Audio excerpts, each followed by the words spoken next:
और के जाके लाइफस्टाइल के बारे में बात कर सकता हूँ, तो इंटरनेशनल रिलेशंस के ऊपर भी बात कर सकता हूँ। अब कैसे रोकोगे ऐसे इंसान को तुम? ये तो एक आत्माभिमान की भी श्रेणी में आता है। जब आप कहते हैं कि मैं ही भगवान हूँ, मैं सब कुछ कर सकता हूँ, मैं सब एक्सपीरियंस कर सकता हूँ, या तो आप उस अवस्था पर पहुंच चुके हैं जहाँ सचमुच जो जो जो ब्रह्म और मोक्ष की अवस्था होती है, या फिर लोग तो ये भी कहेंगे कि आप बिल्कुल एक ऐसे बाबा हैं जिनके अंदर घमंड भर गया है। हाँ, तो वो तो दिखेगा ही उनको ना। बट ये जैसे आप किसी चीज को बोलोगे, जब कृष्ण बोलते हैं अर्जुन को कि मैं ही सब कुछ हूँ, मैं ही मृत्यु हूँ, मैं ही ज्योति हूँ, तो आप तो क्या बोलोगे? कितना घमंडी है। खुद को भगवान बोल रहा है, क्या क्या बोल रहा है अपने बारे में। ऐसे थोड़ी चलता हो। तो आपकी बात ये लोग सुनेंगे तो कहेंगे कहाँ भगवान कृष्ण और कहाँ अभय सिंह। अभय सिंह भी वही बातें बोल रहे हैं जो भगवान कृष्ण कहते हैं। तो ये तो इस सांसारिक स्थिति में तो घमंड की श्रेणी में रखेंगे लोग इसे। नहीं नहीं, वो घमंड आप बाहर से जज ही नहीं कर सकते। जो कृष्ण ये बोल रहा है कि मैं ही भगवान हूँ, तो वो रियलाइजेशन के अंदर बोल रहा है, वो घमंड से नहीं बोल रहा। उसकी चेतना उस लेवल पे है कि वो बोल पा रहा है वो शब्द। लेकिन आप जब बोल रहे हैं तब हाँ, तो मैं बोल रहा हूँ तभी अपनी चेतना के हिसाब से बोलता हूँ। कई बार जैसे मैं ह्यूमन या इस फॉर्म में आइडेंटिफाई कर लेता हूँ ब्रह्म सत्य में, तब मैं अभय सिंह बन जाता हूँ। यदि वो चेतना में होता हूँ तो फिर जैसे आप मेरे जवाब देखोगे तो हमेशा अलग अलग जवाब रहते हैं, क्योंकि वो उस टाइम पे मैं कैसे आइडेंटिफाई कर रहा हूँ उसके हिसाब से मैं जवाब देता हूँ। लेकिन मैं बिल्कुल ही शून्य में बैठ रहा हूँ तो मैं बोलता हूँ कि मैं ही महादेव हूँ। फिर मैं जैसे थोड़ा इस धर्म के हिसाब से उसको काम करने का सेटअप का काम करता हूँ, तो इन वे लाइक मैं विष्णु चेतना के अंदर हूँ, तो फिर मैं उसके हिसाब से बोलता हूँ। फिर यदि मैं सिर्फ इस लाइफ की स्टोरी के हिसाब से आपको आइडेंटिफिकेशन करके क्वेश्चन का आंसर देना है, जैसे स्कूलिंग वगैरह, तो उस टाइम पे वो टेम्पररी आइडेंटिटी जो अभ्यासिंग की है, फिर वो बन जाते हो तुम। तो ये अलग अलग आइडेंटिटीज ही है कि तुम कहाँ पे आइडेंटिफाई हो रहे हो, और तुम्हारी आइडेंटिफिकेशन बेस्ड ऑन कि तुम्हारे से क्वेश्चन कैसे पूछा जा रहा है। तो एक बेटे के तौर पर आप क्या सोचते हैं? माँ बाप को तो आपने एक तरीके से नकार दिया, लेकिन आप बेटे के तौर पे भी कभी उस फॉर्म में रख के सोचते हैं? नहीं नहीं, स्वयंभू का मतलब वही ना, आप फिर से वही उसी चीज पे आगे वापस से।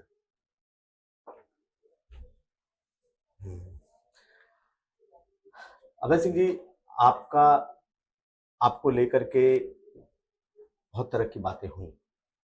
कई लोगों ने कहा कि ये बाबा नहीं है, हम्म। इनकी मानसिक स्थिति खराब हो गई, पागल हो गए।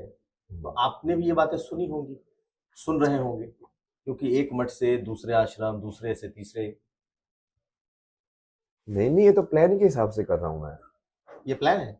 सुमेश जैसे उनसे पूछ के आओ एक बार, क्या हम्म, प्लान था? यही प्लान था कि 3-4 दिन वहां पे रुकेंगे। हम्म, उसके बाद तुझे जहाँ पे जाना है, कि जिस कैंप में भी जाना है, जहाँ पे भी रहना है तुझे, तू पूरा कुंभ घूम। तू पूरा कुंभ देखने के लिए, सीखने के लिए आया है।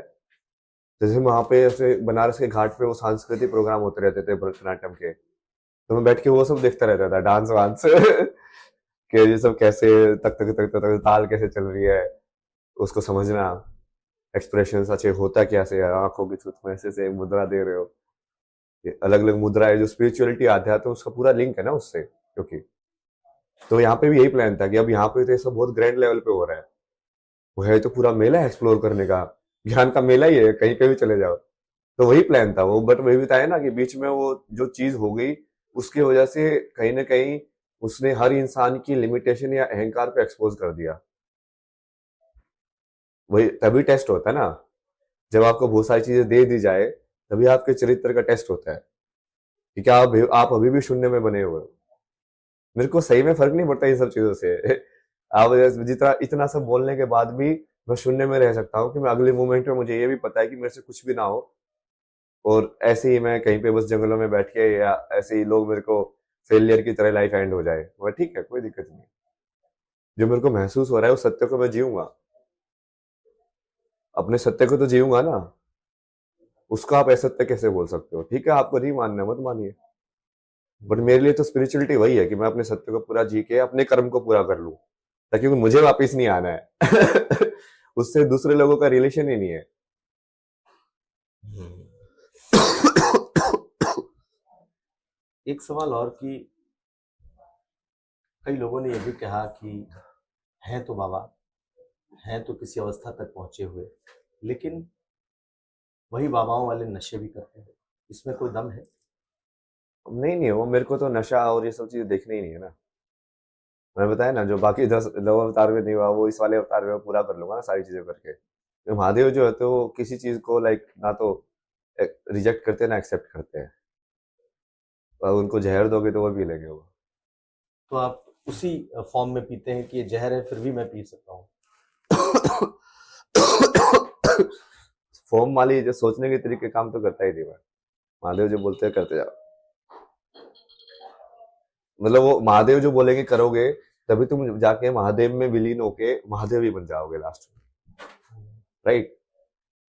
तुम उस जो अपने जो आइडियल है अब उसको फॉलो करते रहोगे कि हाँ मुझे इसके जैसा या इसके जितने भी हैं उसको आइडल मान के मुझे जो ये जो बोलेगा मैं वही करूंगा। तो धीरे धीरे क्या होगा, गुरु और शिष्य में यही होता है। धीरे धीरे शिष्य जो है वो गुरु की kind of like carbon copy बन जाता है, क्योंकि सारा जो गुरु का आता है वो शिष्य ने सीख लिया, तो वो कार्बन कॉपी बन गया इन अ वे। तो कार्बन कॉपी मतलब कि है भक्त का फाइनल पर्पस क्या होगा, भक्त और भगवान तो ड्युअलिटी में, द्वैत में है। फाइनल पर्पस तो वही होगा ना कि वो भक्त ये रियलाइज कर ले कि मैं ही भगवान हूँ। फिर केवल शिव जो जिसकी मैं पूजा कर रहा हूँ वो भी मेरे अंदर ही है, और जो पूजा करने वाला है वो भी अंदर ही है। समझे आप? एक बात मैंने सुना कि आप कनाडा रहे, कनाडा में आपने नौकरी की, क्योंकि आप आईटी से पढ़े लिखे हैं, पैसे हैं आपके पास? हाँ हाँ, काफी सेविंग्स थी। पैसे तो मैं वैसे ही, महादेव ने बोला कि टेंशन क्यों ले रहा है तो पैसे वैसे ही। मैं तो उसके बारे में ये भी सोचा था, बहुत बार बोलता था मैं मेरे पैसे खत्म हो गए तो लक्ष्मी खत्म हो जाएगी, लक्ष्मी खत्म हो गई तो मैं बेसिकली विष्णु वाला मेरा बिल्कुल कर्म खत्म हो जाएगा। क्योंकि मेरे पास एक्सक्यूज है इस संसार में कुछ ना करने का, मेरे पास है ही नहीं पैसे। तो फिर मैं सही में वो पूरा वैराग्य और वैसे हो जाएगा। तो बीच में बहुत सारे लोग बोलते थे कि नहीं नहीं, लक्ष्मी को ध्यान पे रख, ऐसे मत किया कर, मतलब ऐसे मत दिया कर। तो लक्ष्मी रखी है आपने? मेरा तो रुझान वही उस साइड ही है ना, मतलब पार्वती की साइड ही है। तो पैसे का क्या करते हैं, क्या एटीएम से पैसे निकालते हैं? हाँ मतलब पहले तो पैसे एटीएम से निकालते थे। हम्म। और जो आप उनको बोलो काशी में तो बहुत सारे लोग ये वही है, बोलूंगा तो आप बोलोगे कि वो घमंड है, बट अब ठीक है लाइफ में मैंने किया है तो उसको बता ही सकते हैं इन्हें। क्या? लाइक वहाँ पे भी जैसे ये सोमेश्वर जी हैं, उनको भी मैंने बहुत हेल्प की ना पैसे में भी। हम्म। जैसे उनका कोई वहाँ पे डिसाइपल थी, बोला इसको फोन चाहिए, और ट्रैवल का काम करती थी, तो उनको 5,000 रुपये दे दिए उसी टाइम पे।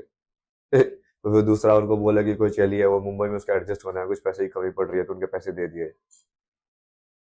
तब उस टाइप को उनको घमंड ये सब नहीं दिखता था मेरे अंदर। तब बहुत बढ़िया था क्योंकि सब चले बढ़िया चल रहा है।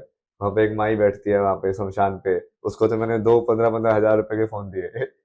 बोला कि बेटा स्मार्टफोन लाके देना ना बेटा, ऐसा करके लाके देना ना, ऐसा चाहिए, स्पीकर भी होना चाहिए, ये सब भी होना चाहिए।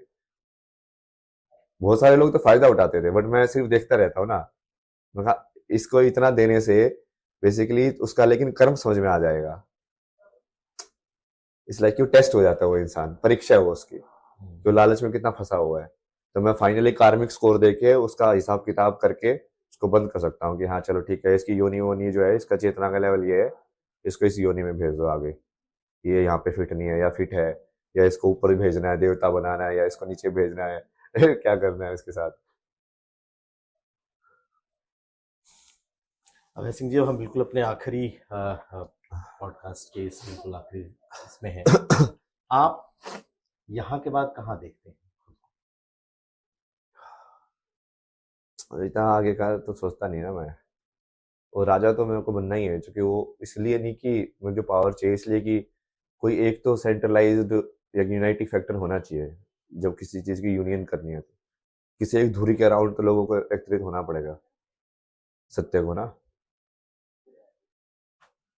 तो वो उसके लिए चाहिए। जैसे ये वाला क्वेश्चन तो बहुत बार लोग उसमें भी पूछते हैं, जब आईटी में इलेक्शन में करते थे ना, तो ये पूछते थे तू इस पोस्ट के लिए खड़ा क्यों हो रहा है, तो हमारा जवाब होता था जैसे फोटोग्राफी और फाइन आर्ट सेक्रेटरी के लिए खड़े हो रहे हो।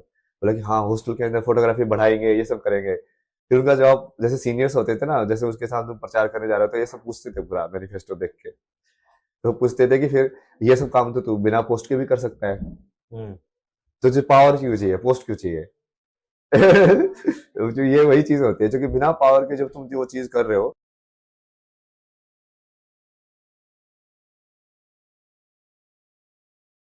तो आपका जो सिस्टम का जो सपोर्ट मिलता है वो नहीं मिलता आपको। तो उसके लिए वही है ना कि किसी न किसी को तो लाइक हेड या राजा बनना ही पड़ेगा ऊपर। तो ये राजा का कौन सा फॉर्म आप बता रहे हैं? मतलब someone who takes responsibility of the world to run it आध्यात्मिक बेटर। World, spiritual world? सारे वर्ल्ड एक ही वर्ल्ड है वो। मतलब वो अकाउंटेबिलिटी जो होल्ड करे ना कि हाँ मैं रिस्पॉन्सिबल हूँ सब लोगों के लिए, उनका भला मैं सोचूंगा, वही इंसान राजा कहला सकता है ना। कि आप सबकी इंडिविजुअल लाइफ अब एक्चुअली मेरी रिस्पॉन्सिबिलिटी है। आपके बच्चों को पढ़ाना से लेके उसको ज्ञान देना, कोई और प्रॉब्लम हो रही है उसको सोल्व करना, तो उसके लिए ज्ञान भी चाहिए, सब कुछ चाहिए, बहुत सारी चीजें चाहिए। बस आखिरी सवाल ये है कि आपके राजनीतिक विचार भी हैं या नहीं? मैं तो बताया ही ना, राजनीति विचार मतलब क्या, जब किंग ही बन जाएंगे तो राजनीति कहाँ से आप आएगी। तो किंग की बात कर रहे हैं, तो किंग क्या? किंग का मतलब क्या, प्रधानमंत्री बनेंगे, राष्ट्रपति बनेंगे, मुख्यमंत्री बनेंगे? किंग का मतलब नहीं आप नहीं, क्या? वो जरूरी भी नहीं है कि ना कि वो ऑफिशियल हो। आप समझ रहे हो, आप उसको आज वाली जो स्ट्रक्चर है उसके लाइक रिफ्लेक्शन में देख रहे हो। किंग बनना इस लाइक कि लाइक संसार में तुम लाइक जो चाहो वो कर सकते हो, तुम मुक्त हो। सबसे बड़े किंग कौन हुए? मैंने लोगों को यही समझाया ना, जब मैंने पूरा अपने अवतार अपने वाली कार्य देखी, मैंने देखा कि महादेव की कार्य देखी, मैंने बोला कि यार सबसे बड़ा राजा कौन? क्या राम बड़े राजा हुए कि महादेव बड़े राजा हुए? क्योंकि महादेव तो मतलब वो अघोषित राजा है, उनको तो कोई रोक ही नहीं सकता, उनके लिए कोई बॉर्डर्स है ही नहीं, एग्जिस्ट ही नहीं करते उनके लिए। कोई कुछ बोल ही नहीं सकता उनको, वो कहीं पे किसी भी राज्य में जा सकते हैं, बाहर आ सकते हैं, मतलब अघोषित राज्य तो वही है एक्चुअली में देखा जाए तो, है कि नहीं? उनको कोई राज्य की जरूरत भी नहीं है कि मेरी ये सीमा है, सारा उन्हीं का राज्य है। तो असली में वो राजा होने का वो जो आप प्रैक्टिकली पूछ रहे हो, वो मैनिफेस्ट में कई बार क्या होता है, एब्स्ट्रैक्ट लेवल पे मैनिफेस्ट होता है, जैसे बुद्ध के फॉर्म में हुआ। तो उनका भी ऐसे डेस्टिनी में था ना कि वो बहुत बड़े राजा बनेंगे। तो बुद्ध का ऐसे वो साधु ने बोला तो उन्होंने क्या जवाब दिया कि वो जरूरी नहीं है ना कि वो सब शस्त्र से ही हो वो सारे काम है, कि मैं राजा बन के अपनी सिर्फ लाइक अपने थॉट के हिसाब से भी मैं ऐसे कॉन्शियसनेस के अंदर ऐसे एक हलचल कर सकता हूँ जो चेंज कर दे फॉर एवर उस चीज को। हम्म। तो वो अलग है, वो आप जैसे सोच रहे हो, आप थोड़ा पॉलिटिक्स और पावर के हिसाब से सोच रहे हो, मैं अलग तरीके से सोच रहा हूँ उसको।